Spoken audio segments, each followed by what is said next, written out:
சென்னை சென்னை இல்லையா? சரி. இப்போ சென்னையில் உங்களுக்கு வந்து நீங்கள் யாத்திரை போகிறதுனால நம்ம கேடிஎஸ் காசி தமிழ் சங்கத்திலேருந்து சில பொருட்கள்லாம் வழங்கினதாக பார்த்தோம். என்னென்னங்க கொஞ்சம் விளக்கமாக சொல்லலாமா?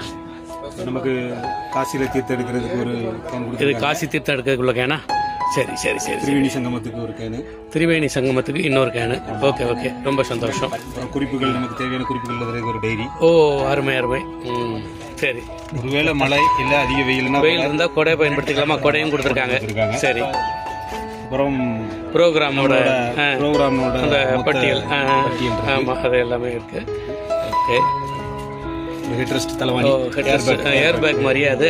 Okay okay. ஒரு பேனா, இது பேனா கவரோட சேர்த்து வச்சிருக்காங்க. பேனா காசி தமிழ் சங்கம் எம்பளத்தோட சேர்ந்து டி ஷர்ட்டா இது? ஓ சரி சரி சரி, அருமை அருமை. ஒரு ஆமாம், அந்த பேஜ் அதோட சேர்ந்து ஒரு ஐடி இது கழுத்தில் போட்டுக்கணும் இல்லையா? இது கொடுத்துருக்காங்க. இந்த பேக் இது பண்ணி கொடுத்துருக்காங்க. அருமை அருமை, அருமையான ஏற்பாடு. உண்மையிலே நம்மெல்லாம் பெரிய புண்ணியம் பண்ணிடணும் இல்லையா? கண்டிப்பாக. 144 வருஷத்துக்கு ஒரு முறை வரக்கூடிய மகா கும்பமேளா பங்கெடுக்கிறதுக்கு எந்த ஜென்மாவில் என்ன புண்ணியம் பண்ணமோ நமக்கு நம்ம முன்னோர்கள் பண்ண புண்ணியம்னு நினைக்கிறேன். அதனால் நமக்கெல்லாம் இதில் பங்கெடுக்க வாய்ப்பு கிடைச்சிருக்கு. அருமை அருமை.